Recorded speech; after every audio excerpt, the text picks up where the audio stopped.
Questa è una collezione che è nata da una serie di conversazioni, anche WhatsApp, ecco, tra Alessandra Budri e me. Parlavamo sempre dei minerali, delle pietre in natura. Quando ne trova una me la manda e la guardiamo, e sempre c'è questo bellissimo lungo dialogo nel tempo, no? E così parlando, a un certo punto Alessandra decise di mandarmi tutto d'un tratto: ma guarda, io ho trovato adesso questi geodi che ho acquistato e che adesso voglio che siano parte del nostro lavoro.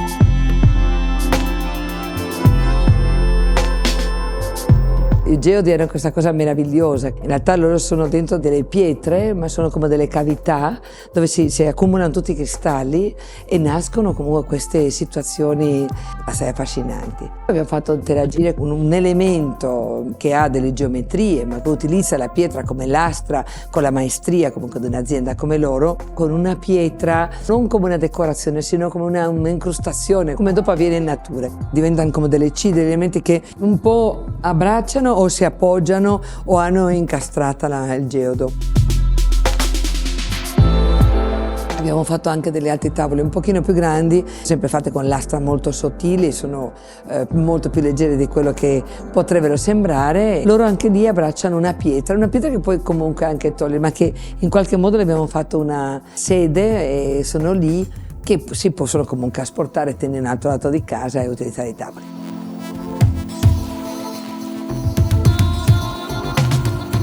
Ogni anno noi prendiamo questa parte, elemento centrale che è rotante di questo showroom, e facciamo una specie di manifesto. E in questo caso erano queste 3 pietre, ognuna con un suo racconto, e ci siamo molto divertiti a lavorare comunque come si potrebbe anche fare tutti questi intarsi di pietre opache e lucide. Lavoriamo molto su questo, gentili e leggerissimi bassorilievi.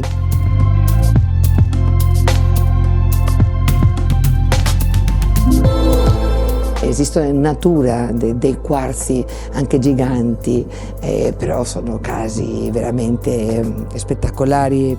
E uno dei temi che noi facevamo anche in queste conversazioni con Alessandra era questo gigantesco quarzo lo facciamo diventare, e nel modo che è realizzato questo oggetto è come sempre sorprendente, ha a che fare con una specie di follia, di quel che di magico. Questi 2 piedi alla fine hanno la loro base, sono tutti segmentati con pezzi di quarzo bianco e vengono fuori queste pezzi unici.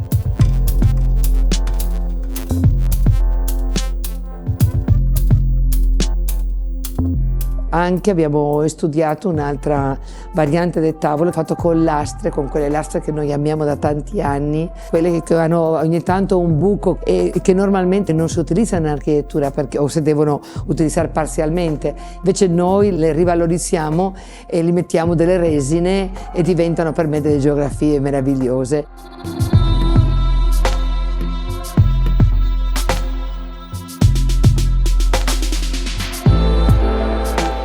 E per ultimo abbiamo fatto dei specchi, in realtà hanno dei geodi molto piccoli che erano della collezione di Alessandra e che noi volevamo mettere come dei piccoli altarini. Sono degli oggetti molto semplici, ognuno unico. Dentro del processo di pensiero entrano il totale rispetto per quello che è la materia che stiamo lavorando, in questo caso le pietre, i marmi, che sono meravigliosi.